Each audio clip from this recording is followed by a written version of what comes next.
Gusto ko po hain ng challenge sa FDA for the second time kasi noong October 1st, nagbigyan ako ng challenge sa FDA and this is the second challenge I'll give FDA. What if my office or Rafi Tulfo in Action mapatake down yan in 1 week or less yung mga product na sinasabi ng FDA ay huwag tangkilikin pero ang sabi ng FDA mahirap nilang patanggalin. Paano kung kaya kong pantanggalin yan in less than a week? Would the FDA director willing to resign?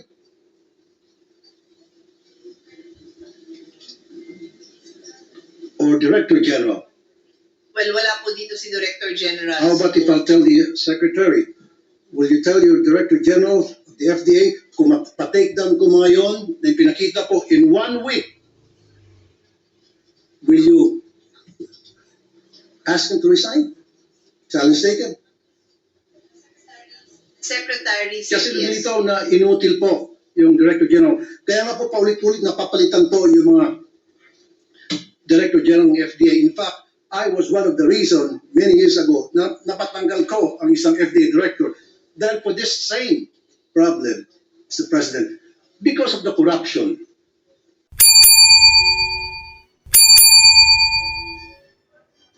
Very nice. Thank you, Mr. President.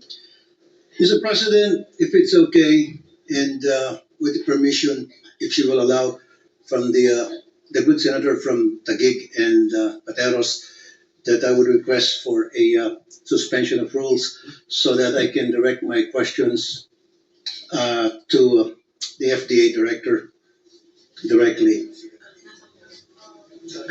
Mr. President, apparently the FDA Director is not present today. Or to the DOH secretary. The DOH Secretary said, Mr. President, I would prefer if I could try to answer the questions of His Honor, and if I cannot answer, then I will pass it on to the DOH Secretary. But I Thank would you. like to make my best effort to answer His Honor's questions. Thank you, Madam Sponsor. Thank you, Mr. President.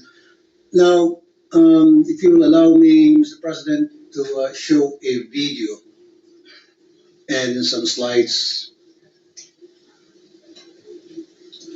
This video comes from the previous hearing where I asked, ayun po, the FDA Director General, after na sila, can we listen to the video first? Titingnan po ulit yung mga advisory ninyo at kapag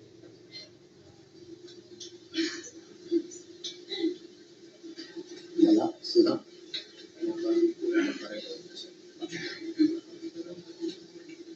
Nandito po kami sa mga tindahan, Binondo, Shopee, all. Lahat po nang nilagay nyo sa inyong advisory na huwag bilhin, mapanganib, etc. etc. Andun po binibenta. Walang man nag-check sa inyo. Pagdating po ng budget hearing, titingnan po ulit yung mga advisory niyo. At kapag wala pa rin tayong action, ano po ang pwede pong gawin sa inyo, sir? Hindi tayo. Ano magandang gawin? So I will challenge you to resign. Tama? We will comply po, Your Honor. Thank you, Mr. President. Now, at that time, I called the attention of the Director General because of the advisory that was sent out by the FDA pertaining to some products that they said that should not be na hindi dapat bilhin ng mga consumer na dahil mapanganib at dahil hindi FDA approved. And I even challenged the FDA Director General na kapag hindi niya pa rin mapaalis sa merkado yung mga produkto na sinasabi nila sa FDA na ban, ay siya mag-resign. Sabi niya, he will comply. And I still have the list of the same products na binibenta pa rin po sa Shopee at Lazada, yung mga products na sinasabi ng FDA, Mr. President, na warning, huwag tangkilikin ng produkto ito dahil mapanganib sa kalusugan sapagkat hindi sila FDA registered and approved. So since the last hearing, up to now, wala pa rin pong ginawa, Mr. President, ang ng FDA.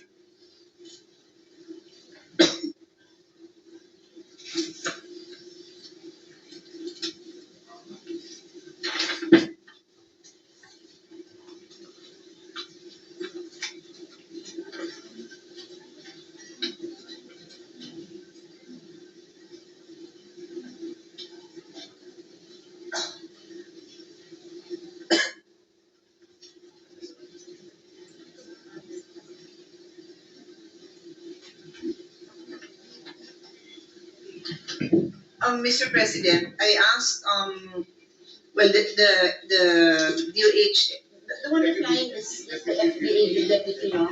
The deputy, what's your name? Tabakin. So Deputy Director Tabakin is responding to His Honor's queries. So they have this takedown step, and it starts with a letter, and they have issued those letters on November 7 to Shopee, Lazada, TikTok, Carousel. And I said, what is the response after these takedown letters were sent? Wala pa daw sagot, which is very disappointing because November 7 is almost 20 days, 19 days. I can't believe that these platforms would ignore a government takedown order for 19 days. So, in any case, Mr. President, so I asked the next step, what normally happens when I would think you expect a response in 2 days, in 3 days, kasi it's government who's writing to you. And they said, itong mga platforms, they are used to dealing with DTI.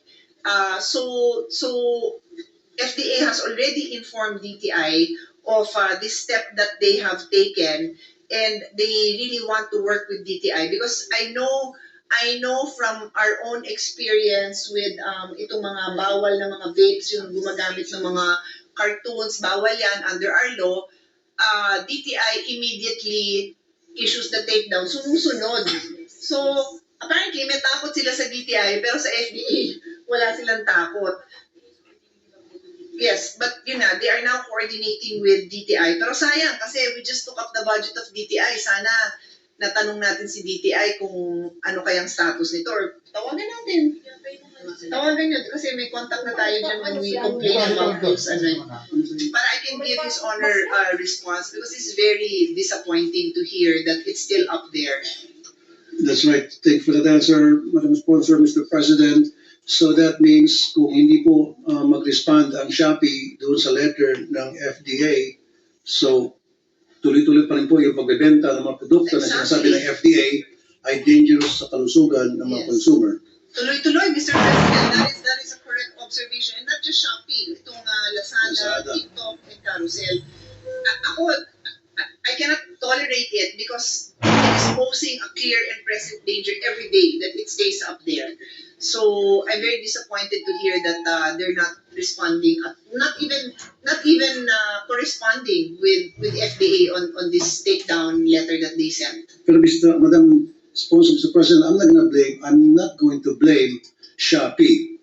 Ang i-blame ko rito, yung mga taga-FDA. Kung gano'n, hindi pa sumasagot yung Shopee, ba't hindi nila puntahan ang Shopee, hindi nila puntahan ang Lazada? E meron naman silang enforcement power under Section 19. FDA shall establish Regulatory Enforcement Unit o REU. In fact, itong unit na ito allowed sila to bear arms. Pwede silang mang-raid if need be para enforce yung regulatory power nila, yung advice nila, issue nila, at kung sino lumabag doon, they can go in and confiscate those products. Actually, Mr. President, His Honor has a very good point. However, if you go to the office of Shopee, Lazada, and the rest, wala mo ang stock na yan doon kasi they are online platforms. So, yung ability ng ating FDA cannot be implemented. In fact, for online seizures, they do not do it this way. They really coordinate with with DTI also, because DTI is the one that has been working on the takedown of these products on these online platforms, Mr. President. So therefore, Madam Sponsor, Mr. President, it's up to the FDA to coordinate closely with DTI. DTI Yes. na para ma-take down itong mga products na sinasabi nilang bawal. Pero, Yes. Mr. President, marami akong mga binanggit during the last hearing, meron mga na-take down. Pero ang lumilitaw din sa akin, selective lang yung tinitake down nila. In fact, 2 or 3 were taken down since the last hearing. Ang masama nito, itong mga mas delikado pa ang hindi tinitake down tulad niyang glutathione collagen glow. Meron na po na-discuss yung bata dyan, na ospital at naging malubak. Po yung gummies, no? Yung The one you brought gummies, up sorry, before, yung gummies. gummies Yes, is very sorry. attractive to children, no? Gummies. And then Yes. another one pa, ito pong Hokkaido Slimming Pills. It contains amphetamine. Amphetamine, ito po yung kasama doon sa shabu na causes regular heartbeat, confusion, urine retention, painful urination, etc. etc. Pinagbabawal po ito. Dapat prescription drug to. Pero over-the-counter, nabibili po ito sa Shopee. Addictive po ito. Na-mention ko na po ito during the last hearing at sabi ng FDA, yes, iti-take down nila at kausapin yung Shopee para ma-take down na yung product na yan sa Shopee.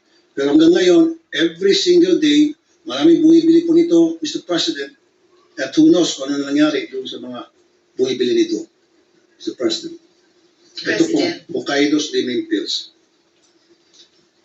Itong Hokkaido, pinigil na response kung ito na nabigyan na rin ng takedown order. Mr. President, while we're waiting for the response on the status of these Hokkaido pills, I would also like to share that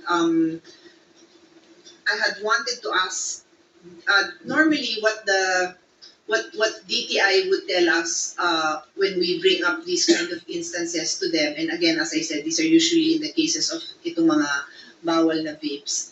Pag take down ng isang company, magtatayo lang naman ng bagong company para magbenta on their platform.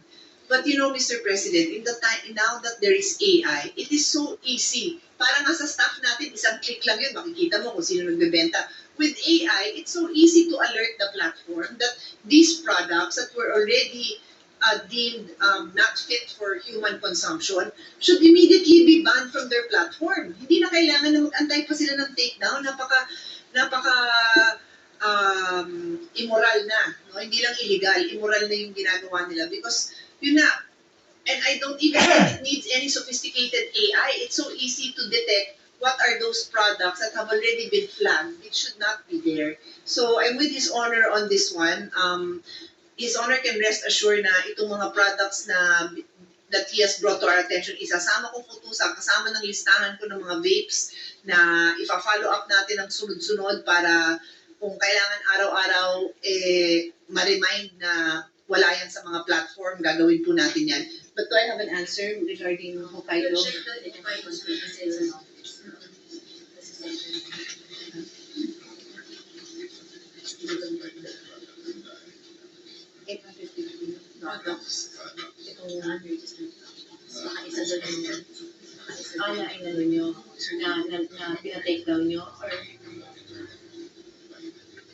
Okay, sige. So, Mr. President, according to the Deputy Director, they have 850 products that they are monitoring that are unsafe or violate their FDA standards in any way, including registration.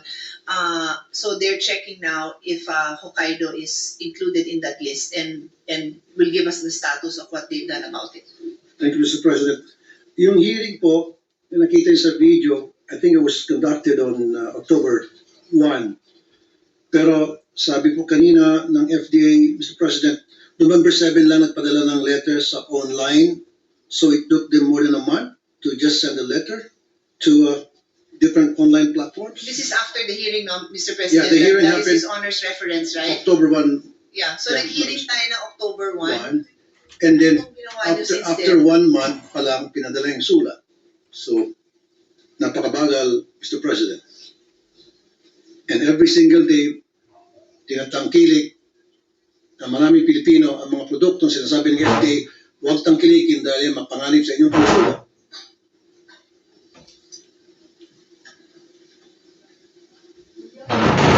Mr. President, according to the Deputy Director, they had a change in leadership and he just came in October, so it took a while for them to, this is not the only action that they've taken. So they were able to release these takedown orders not as quickly as they normally would, but we have their assurance that in the future, if we call them, of course there is a process to be observed.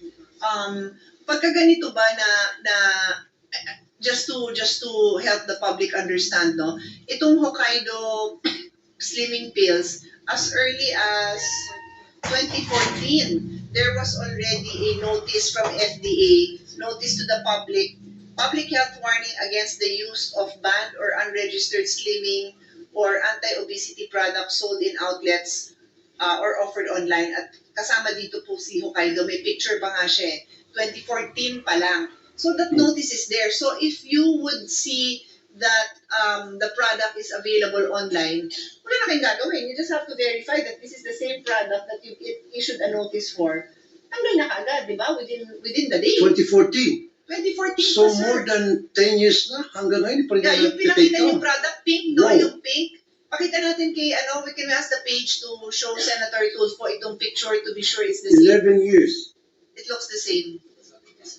Ah, Oo. So, as I said, Mr. President, madali sa kanila yung physical stores. Doon daw, nakakuha sila, naka-raid na sila dyan. Pero yung online, yan yung medyo problema kasi pasulput-sulput yung. Ayan, it's the same, Mr. President. we have the actual product, Mr. President. Hindi pwedeng answer yun. They have a responsibility. No, pero sa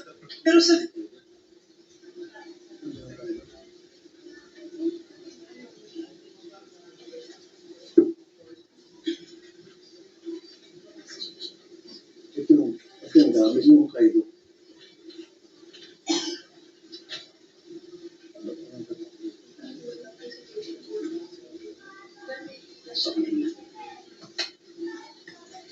Oh, that's the Hokkaido, Mr. President, I'm talking about. So that's the same product na sabi ng FDA kanina na 11 years na nila pinagbabawal yan. 11 years na nasa advisory nila warning na huwag tangkilikin. Up to now, after 11 years, hindi pa rin natitake down at pinapabayaan ng po ng FDA na tuloy lang ang pagbebenta nito sa merkado, Mr. President.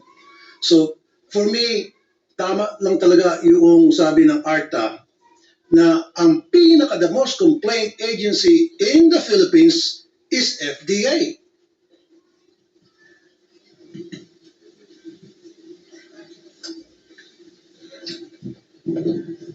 And for me, one of the most corrupt agency in the Philippines is FDA, and I'll tell you why later, Mr. President.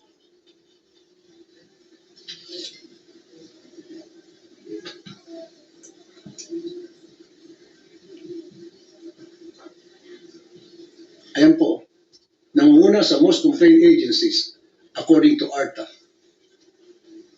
FDA number 1, LTO number 2.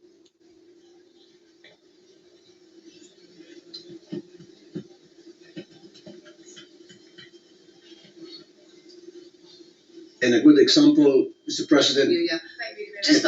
Just to add to the discussion, Mr. President, because I was chairman of the Committee on Health for 9 years, from 2004 to 2013. And at that point, we had asked on behalf of DOH and FDA that they would be able to retain their funds, especially after we passed their new law, no, creating the FDA, kasi dati PFAD yan eh. And they are allowed, actually, Mr. President, but they must present a 5-year development plan.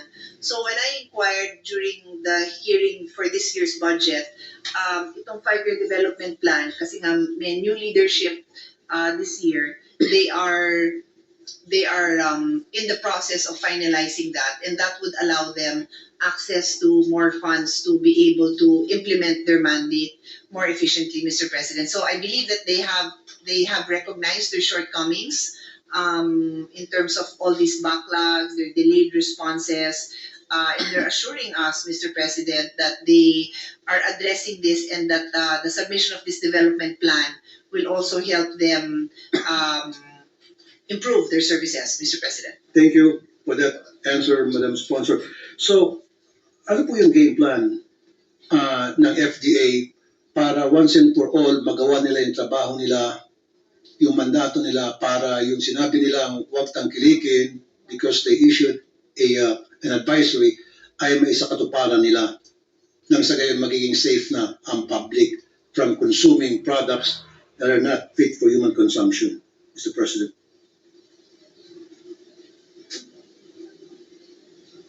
So they are now in the process of working with DTI, and they will execute a MOA so that they can work more efficiently with DTI. Because as was mentioned, it's DTI that coordinates with these platforms. I think they have a lot of dealings with these platforms. So maybe yung relationship nila mas efficiently nagkakaroon ng sagot. Kasi nga, the fact na almost 20 days has passed and these platforms did not even think of responding, I think that poses a big problem. Can you open it again? And they also have, Mr. President, would His Honor like to hear it, yung response nila regarding their being at the top of the list of most complaints with ARTA. Would His Honor want to hear what they intend to do about that? Yes. So basically, they have been coordinating with ARTA to help them have a more focused approach to these complaints, and they've created a frontline service through FDA Action Center where complaints can be received, increasing also their manpower by completely filling up the plantilla positions that will help improve their output. Expanding manpower by securing NOSCA, the items, specific items, for additional 125 personnel. Increase the speed of the online service with zero downtime. I'd just like to put on record,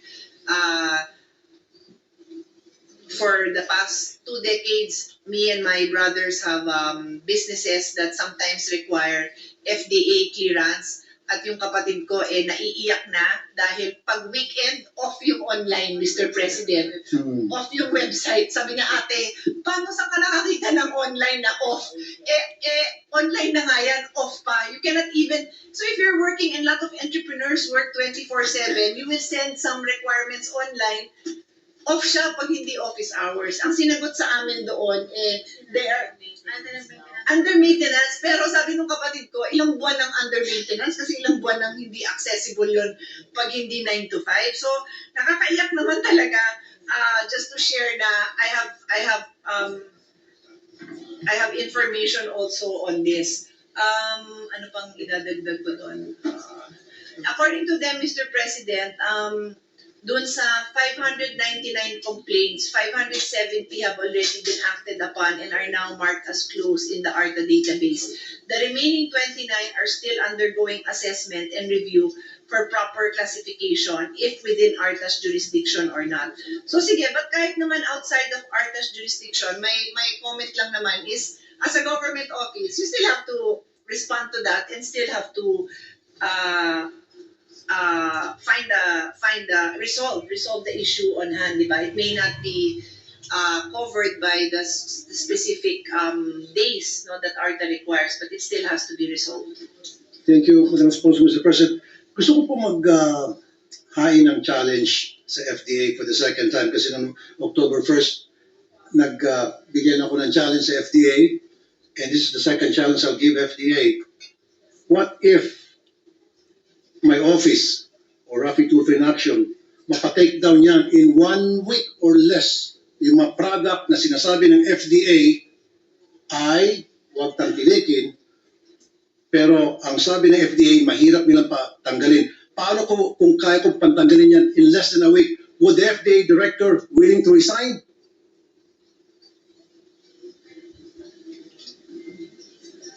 Or director general?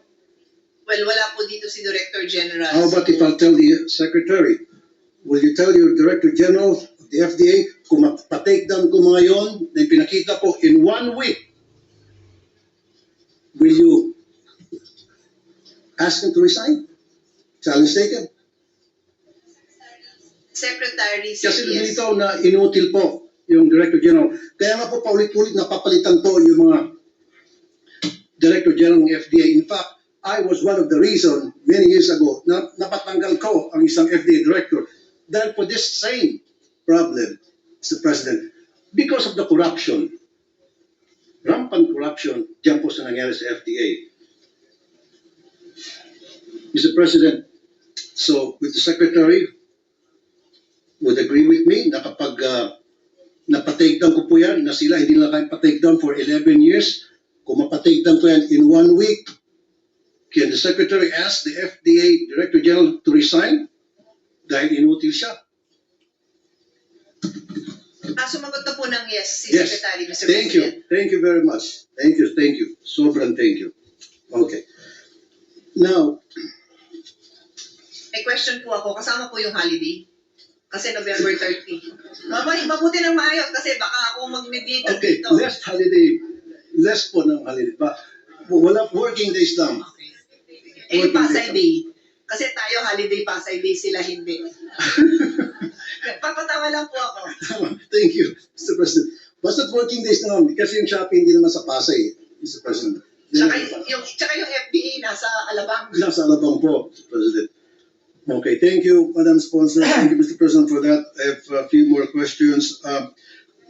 Magkano po yung budget ng FDA, Mr. President?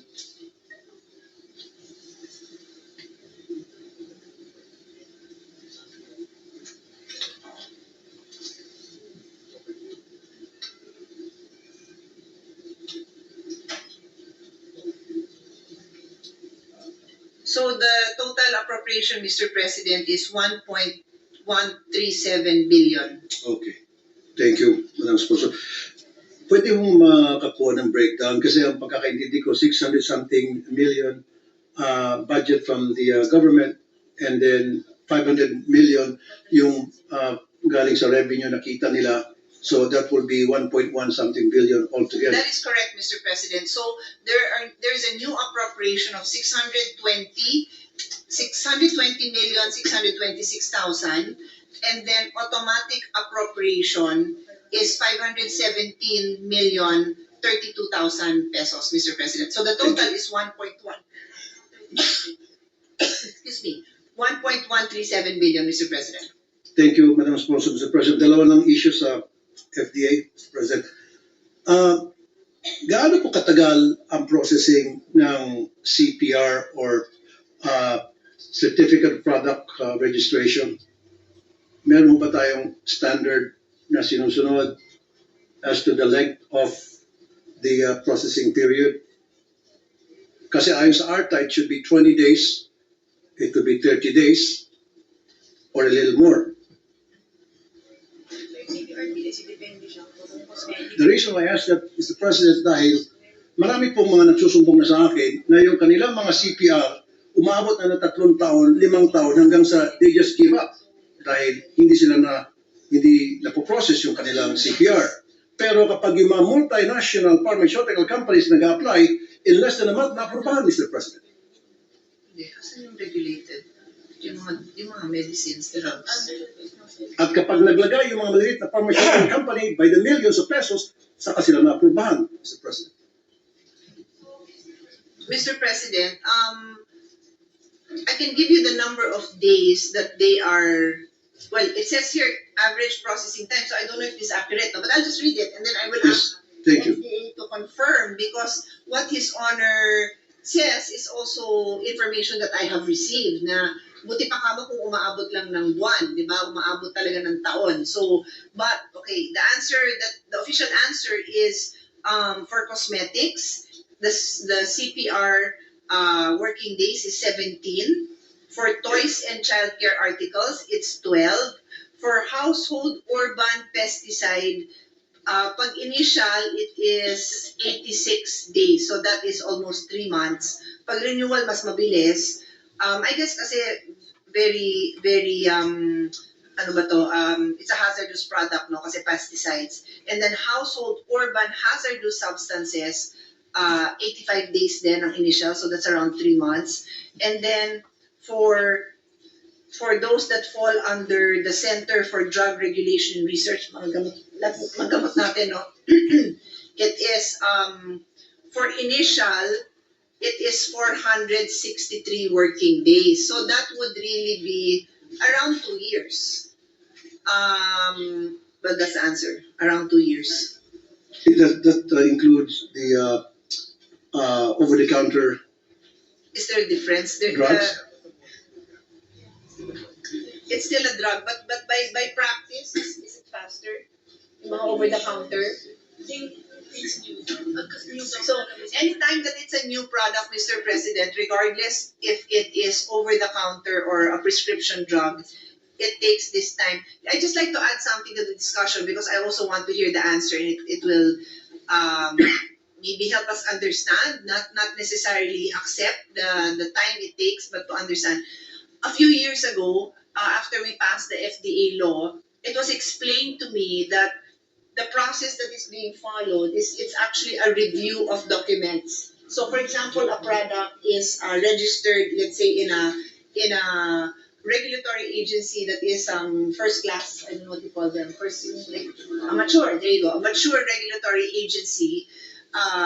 Then you go through the papers that have been submitted. So when that was explained to me, I was quite excited because I said to myself, and this is like a decade ago, Mr. President, I said to myself, oh, then that would really expedite the process. Kasi nga, it's a paper review. As long as yung papers na hawak mo are genuine, I think meron pang submission niya na kailangan i-prove mo na itong papers mo are properly documented, it would take less time. And yet, here we are, 463 working days pa rin. So, I do not know why it would take that long when it's really a paper submission and these are products.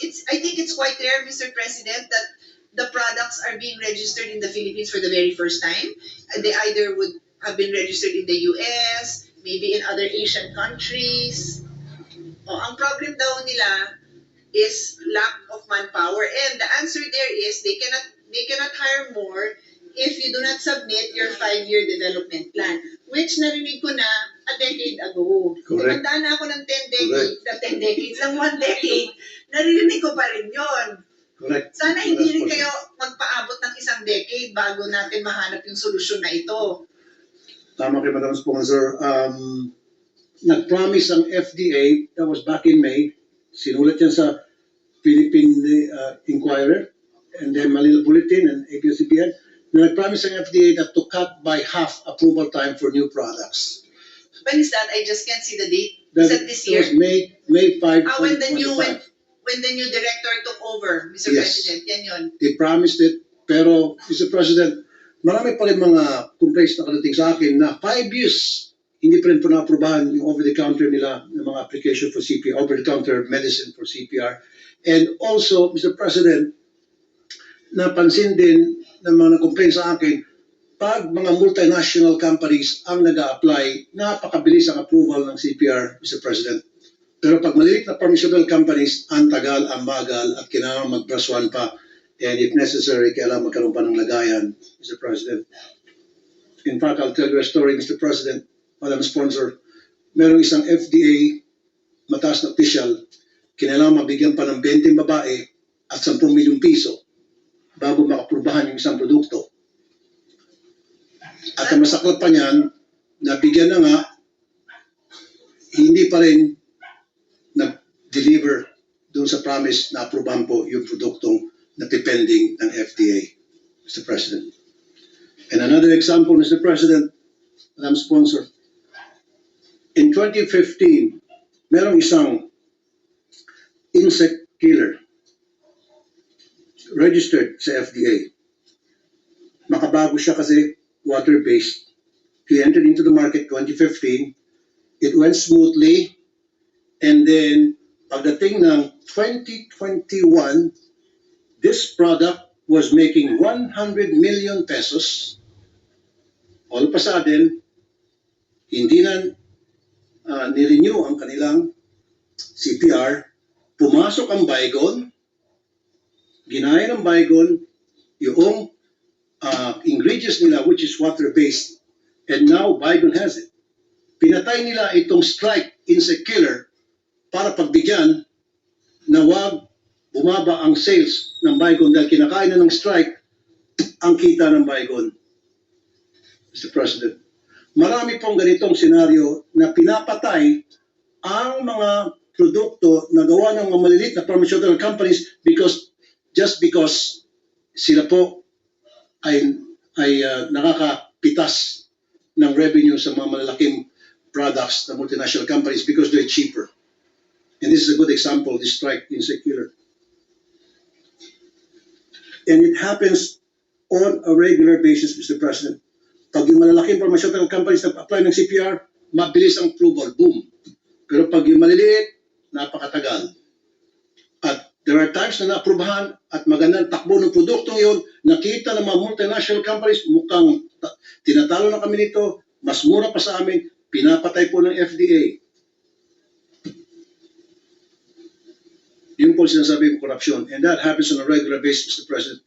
I think it's about time na talagang magkaroon po ng house cleaning sa FDA, Mr. President.